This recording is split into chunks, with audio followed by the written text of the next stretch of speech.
আজকে আমি আপনাদেরকে শিখাবো আম আবরামু আমরান ফাইন্না মুবরিমুন। এই আয়াতটি 21 বার পাঠ করে পানির মধ্যে ফু দিলে কি হয়। আমি আবার বলছি, আম আবরামু আমরান ফাইন্না মুবরিমুন। এই আয়াতটি 21 বার পাঠ করে পানির মধ্যে ফু দিলে কি হয়। খুবই দামি এবং গুরুত্বপূর্ণ আমলটি আপনি শিখে রাখুন, আপনার কাজে লাগবে। তো আমলটি কখন কিভাবে করবেন, কোন নিয়মে করবেন, আমলটি করে কিভাবে আপনি উপকৃত হবেন, আমি বিস্তারিতভাবে আপনাদেরকে অতি সহজে বলে দিচ্ছি। আপনারা অতি সহজে এই আমলটি করতে পারবেন। তো প্রিয় ভাই বোনের, আমলটি করার ক্ষেত্রে আপনার কোনো ধরনের টাকা পয়সা খরচ করতে হবে না, আপনাকে একটু সময় ব্যয় করতে হবে। আপনি যদি একটু সময় ব্যয় করে আমলটি করেন, আপনি অবশ্যই আনন্দিত হবেন, উপকৃত হয়ে যাবেন আপনি ইনশাআল্লাহ।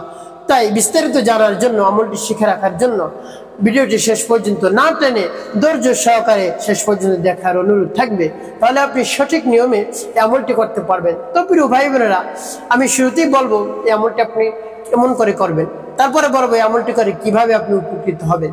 তাহলে চলুন আমলটি কিভাবে করতে হয় আমরা জেনে নেই। যখন আমলটি করবেন, আপনার সামনে গ্লাসে করে বা বোতল করে 1 বোতল পানি রাখবেন, রেখে তারপর ডেকে রাখবেন। তারপরে আপনাকে পবিত্রতা অর্জন করতে হবে। পবিত্রতা অর্জন করে নির্জন একটি জায়গায় বসে আপনি আমলটি করবেন। তো যখন নির্জন জায়গায় আপনি বসবেন, সর্বপ্রথম কি পাঠ করবেন? আপনি ইস্তিগফার পাঠ করবেন। আস্তাগফিরুল্লাহ রাব্বি মিন কুল্লি যামবি ওয়া আতুবু ইলাইহি লা হাওলা ওয়ালা কুওয়াতা ইল্লা বিল্লাহিল আলিয়্যিল আযীম। এভাবে ইস্তিগফার যখন পাঠ করা হয়ে যাবে, তারপরে নবী সাল্লাল্লাহু আলাইহি ওয়াসাল্লামের সাথে 3 বার দুরূদ শরীফ পাঠ করবেন। সাল্লাল্লাহু আলাইহি ওয়াসাল্লাম, সাল্লাল্লাহু আলাইহি ওয়াসাল্লাম, সাল্লাল্লাহু আলাইহি ওয়াসাল্লাম। এভাবে ইস্তিগফার এবং দুরূদ শরীফ যখন পাঠ করা হয়ে যাবে, তারপরে আপনি সেই আয়াতটি পাঠ করবেন। আর সেই আয়াতটি যখন পাঠ করবেন, মনে মনে আপনি মহান রব্বুল আলামিনের কাছে দোয়া করবেন, হে আল্লাহ, আমি যে সময় ব্যয় করে আমলটি করতেছি, আমার সময়কে আমলকে কবুল করুন, এবং যে সমস্যার জন্য আমি আমলটি করতেছি সেই সমস্যা আপনি দূর করে দিন, সেই সমস্যা থেকে আমাকে মুক্তি দান করুন। এভাবে মহান রব্বুল আলামিনের কাছে মনে মনে বলবেন। তারপরে আপনি এই আয়াতটি পাঠ করবেন, যেমন বিসমিল্লাহির রহমানির রহিম আম আবরামু আমরান ফাইন্না মুবরিমুন আম আবরামু আমরান ফাইন্না মুবরিমুন أم أبرموا أمرا فإنا مبرمون। যখন পাঠ করা হয়ে যাবে, আপনার সামনে যে পানি থাকবে এর মধ্যে ফু দেবেন।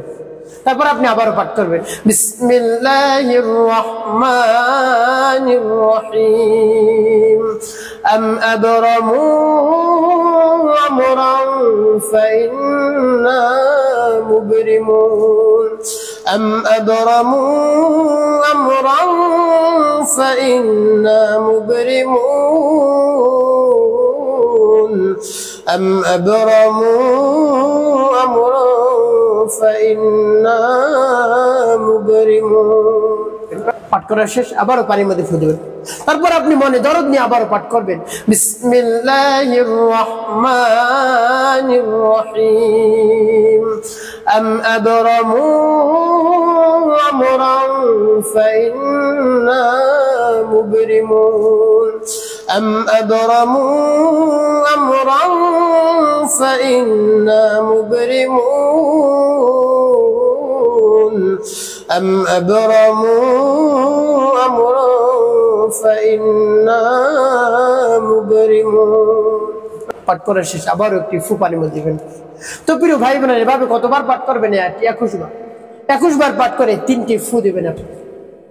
তারপরে সর্বশেষ 3 বার নবী সাল্লাল্লাহু আলাইহি ওয়াসাল্লামের সাথে দুরূদ ইব্রাহিম পাঠ করবেন। আল্লাহুম্মা সাল্লি আলা মুহাম্মাদ ওয়া আলা আলি মুহাম্মাদ কামা সাল্লাইতা আলা ইব্রাহিম ওয়া আলা আলি ইব্রাহিম ইন্নাকা হামিদুম মাজিদ। আল্লাহুম্মা বারিক আলা মুহাম্মাদ ওয়া আলা আলি মুহাম্মাদ কামা বারাকতা আলা ইব্রাহিম ওয়া আলা আলি ইব্রাহিম ইন্নাকা হামিদুম মাজিদ। আল্লাহুম্মা সাল্লি আলা মুহাম্মাদ ওয়া আলা আলি মুহাম্মাদ কামা সাল্লাইতা আলা ইব্রাহিম ওয়া আলা আলি ইব্রাহিম ইন্নাকা হামিদুম মাজিদ। আল্লাহুম্মা বারিক আলা মুহাম্মাদ ওয়া আলা আলি মুহাম্মাদ কামা বারাকতা আলা ইব্রাহিম ওয়া আলা আলি ইব্রাহিম ইন্নাকা হামিদুম মাজিদ।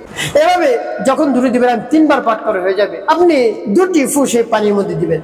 তো প্রিয় ভাই বোনেরা, এভাবে মোট 5টি ফু দিয়ে আপনার আমলটি করা শেষ হলো। কোন উদ্দেশ্যের জন্য আপনি আমলটি করলেন আমি বলে দিচ্ছি। তো প্রিয় ভাই বোনেরা, শুরুতেই বলবো এই পানি আপনি কি করবেন? এই পানি আপনার শরীরেও ছিটাবেন এবং আপনি খাবেন। বিশেষ করে আপনি খাবেন খালি পেটে। ফজরের নামাজ আদায় করে আপনি নিয়ত করে খাবেন, কোন উদ্দেশ্যের জন্য আপনি এই পানি খাইতেছেন, কোন সমস্যা দূর করার জন্য আপনি এই পানি পান করতেছেন, সেই উদ্দেশ্য কথা মনে মনে ভেবে মহান রব্বুল আলামিনের কাছে সেই নিয়ত করবেন এবং দোয়া করবেন। অবশ্যই আপনার সেই সমস্যা দূর হয়ে যাবে। মহান রব্বুল আলামিনের উপর পূর্ণ বিশ্বাস এবং আস্থা রেখে যদি করেন, অবশ্যই দূর হয়ে যাবে ইনশাল্লাহ। তো প্রিয় ভাই বোনেরা, কোন উদ্দেশ্যের জন্য আপনি আমলটি করলেন? আপনাকে যদি কেউ বান মেরে থাকে, আপনার যদি শত্রু থাকে, আপনার জানের শত্রু, মালের শত্রু, সম্পদের শত্রু, তারপর আপনাকে দেখতেই পারে না, আপনার ক্ষতি করার জন্য আপনাকে জাদুটনা করতে পারে, বান মারতে পারে, বান মারা। তো অনেকে এই বান গাছে মারে, শরীরের মারে, জাদু করে, বিভিন্ন ধরনের ক্ষতি করতে পারে।